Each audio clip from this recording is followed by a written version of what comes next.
You know, this April 19th marks 30 years since the end of the siege outside of Waco, Texas, where 80 people died.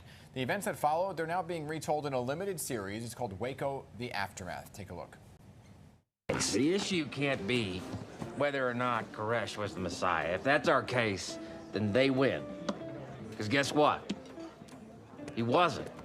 Our case has to be about the fact the United States government raided these people's home without cause, and it was their overreach, their hubris that led to the deaths of 76 people, including 17 children. And in America, you don't get to do that. Because if they can do what they did to our clients and get away with it, it'll give everyone with a badge. So here to talk about this limited series is Emmy-nominated actor Giovanni Ribisi. Good morning. Thanks for being with us. Good morning. Hi, how are you? Good, good. So tell us about your character and who you play in the series. I played a criminal defense attorney named Dan Cogdale, who represented one of the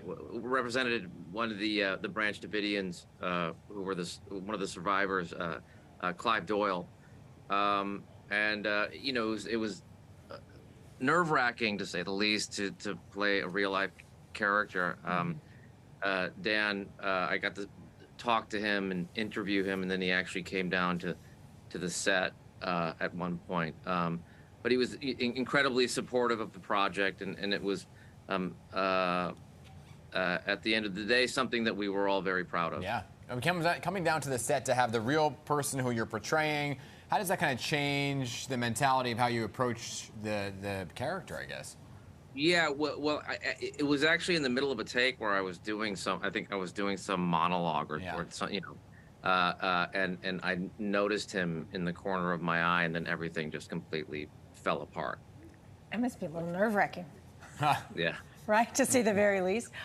So this particular series, though, it's not directly about the events of Waco, but about the fallout, right, following it. So can you explain what exactly this series covers? Yeah. So the first season of Waco was really about the siege, and the second season was just that. It was about the fallout. It was really just Waco, along with Ruby Ridge, were both really the spark of what is now known as the American militia movement.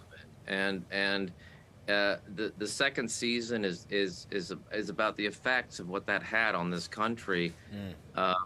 It was really just something that the way it was constructed with these four different stories really just kind of became something that was just this enthralling story for all of us to come back and attack this subject again. You know, and speaking of, it's been 30 years, right, since the real events of Waco. Yeah, I think this week, yeah. Yeah, so that's a heavy moment, right? But it's also a recent moment in American history. So why do you think, I guess, that this specific story is so important to tell at this point in time? That's a good question. I had the same question when I was reading the scripts for the limited series, and then I looked up at the television, and there were people running down the street lighting things on fire, and I thought, oh, there was some sort of correlation there. That's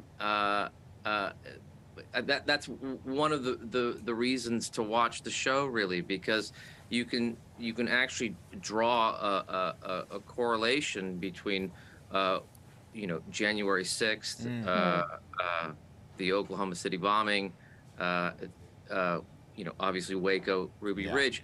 And there's this one piece of dialogue that Michael Shannon says that his character, he says that he can feel this sort of rage growing in this country, and so it's something that treats that talks about the effects of what these events had. Yeah, very timely. So this series, though, excuse me, is obviously very different from other roles that you play.